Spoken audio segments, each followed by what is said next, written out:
This is the 2014 Nissan Leaf, and at the time of purchase, it was the cheapest electric car I could buy. Depending on your local car market, car's condition, and most importantly, battery health, in many places these cars go for less than $5,000 US.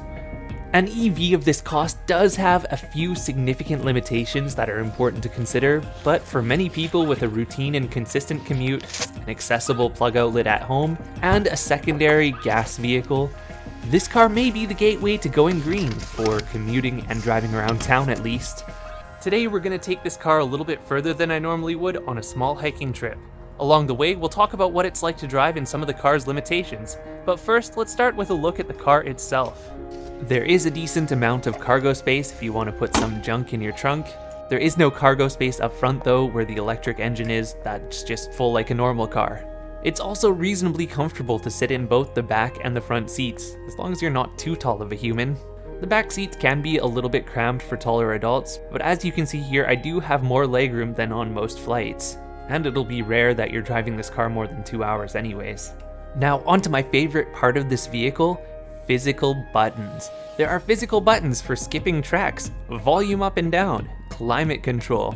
This little tiny touchscreen, it's terrible and it's slow. It's just like any old car's infotainment system, but at least the physical buttons are there for adjusting the most important settings on the fly without having to go through some convoluted touchscreen UI. Sitting in the driver's seat is reasonably comfortable, everything's within reach, and these heads-up displays that show the speed and battery information are super handy. They're bright, easy to read in all conditions, and there isn't much clutter, so it's pretty easy to understand everything that's going on with the car. In this sense, sitting here, it feels like just a normal car. There's nothing super fancy that some of these modern electric vehicles have, and the only thing really space age about it is the shifter knob, which is just a little bit strange, but easy enough to get used to. The main reason why this car is so cheap is its limited range. And that limited range is really the crux of this review, the most important thing to consider before getting a Nissan Leaf, especially one of these older ones.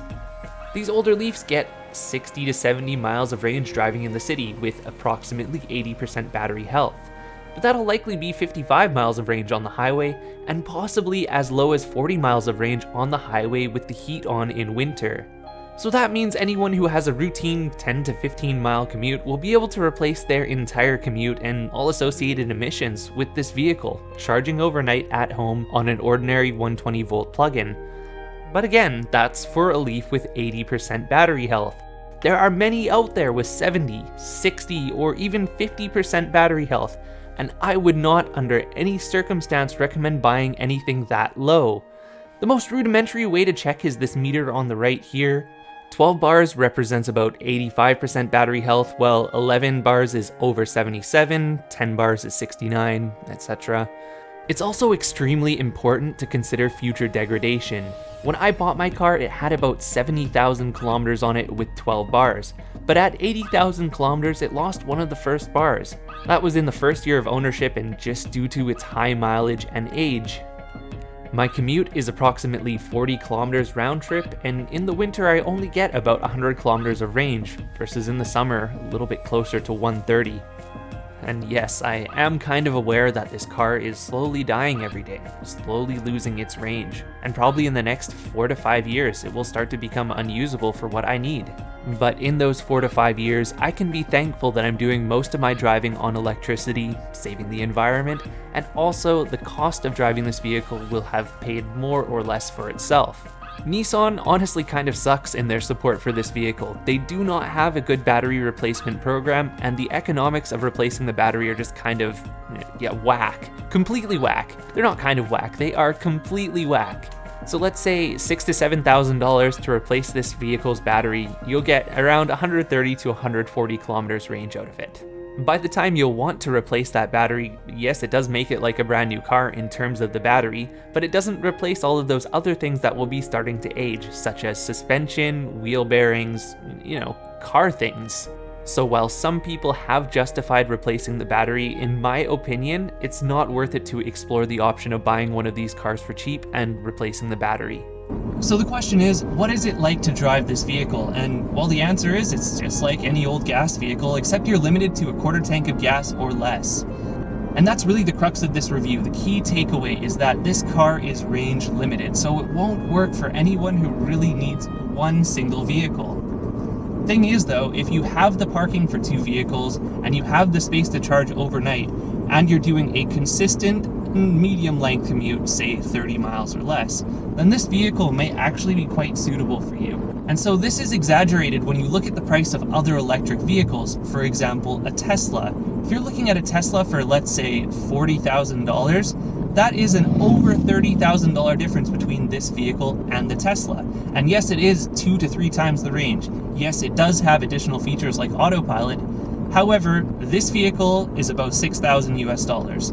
A really nice condition gas car is around $6,000 US as well. So that's a total of $12,000 US, and you've got 2 good condition vehicles. Now that difference of $28,000 is a lifetime of gas, electricity, car maintenance for both vehicles, and insurance for both vehicles, and you will still have tons of money left over to go and have fun in them. This car is definitely suitable for a little bit of jaunting around the town and people who have that consistent and routine commute, especially if it is shorter distance.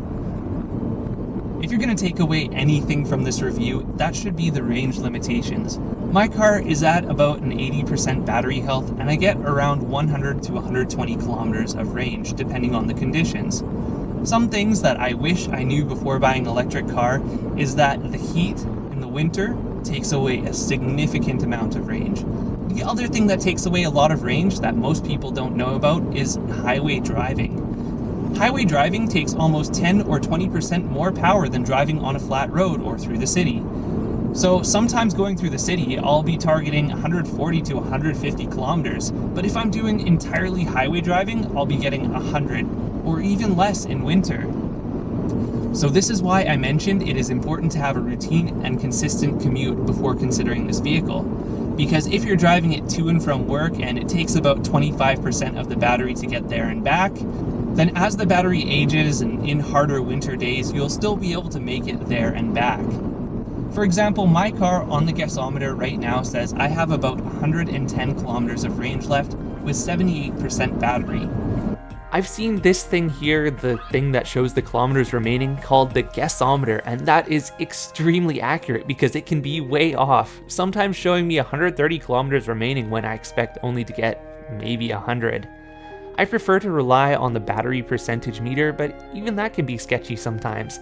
If you're going uphill for a couple miles, you may lose 5% of the battery in a space where going downhill you won't lose anything. In fact, check this out. The first 15 kilometers of this drive was on the highway, and you can see that the Gasometer has now approximated me at about 100 kilometers remaining. Well, then we pulled onto a side street which was pretty flat and about 60k per hour, and lo and behold, 20 kilometers later, it's still showing me approximately 100 kilometers remaining. The other exceptionally important thing to consider is charging facilities. The older Leafs, some of them do have fast charging, but I don't advise using that unless it's an emergency, just because fast charging degrades these batteries significantly quicker. Even on a level 2 charger though, not that quick compared to a modern EV. But since the battery is pretty small, it is entirely possible to charge from a normal 120 volt outlet overnight.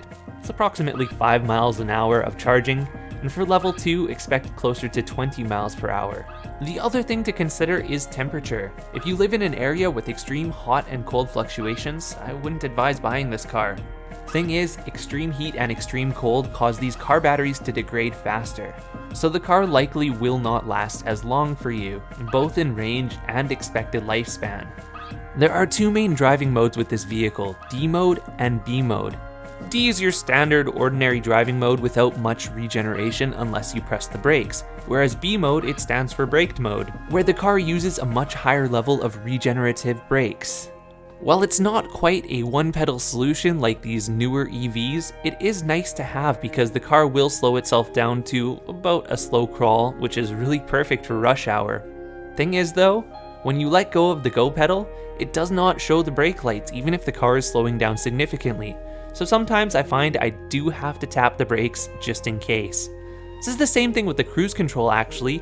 Because the car has regenerative braking, the cruise control maintains its speed very accurately. There's no smart features though, there's no lane detection, there's no forward collision, There's no automatically slowing itself down in traffic. However, if you do set the cruise control to 70 miles an hour, it'll really only fluctuate between 68 and 72. So my conclusion on the 2014 Nissan Leaf is that, yeah, this car's not for everyone. Thing is, it does have its place. There are some considerations that need to be taken into account before looking at one of these cars. For example, if the vehicle has a good battery condition, ideally 11 or 12 out of 12 bars, if you're driving shorter, repeatable commutes within about 30 to 40% of the expected battery range, if you have a gas vehicle for driving outside of this car's range, and the ability to charge at home or at work, and finally, if you live somewhere that doesn't have a ton of extreme hot or cold temperature swings, then maybe this car is the way to go green on the cheap. I drove 20,000 kilometers with this vehicle last year, all electric, and that would have been petrol emissions. It saved me a couple grand in gas, and I enjoyed the drive almost every time. This car is stable, confident, and reliable. And maybe it's not a Tesla, maybe it's not super fast, but it is super chill and relaxing to drive.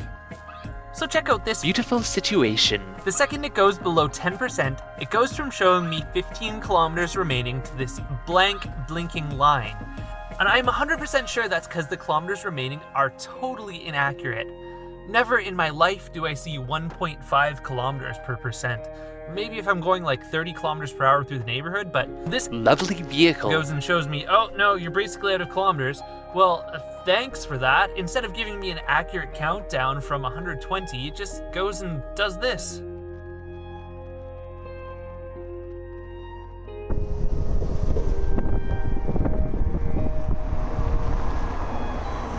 Alright, so after about 100 kilometers of mixed highway and city driving, we've got 30k of range left. It's enough to get to a charge point on the way home, have a cup of coffee, but that's not what we're here for. We're here for a quick walk, we're here for a hike. So yeah, if you want to see that video, you want to see my OnePlus 8 Pro review as I take it along for this hike, subscribe and check it out. Coming soon. See you in the next one.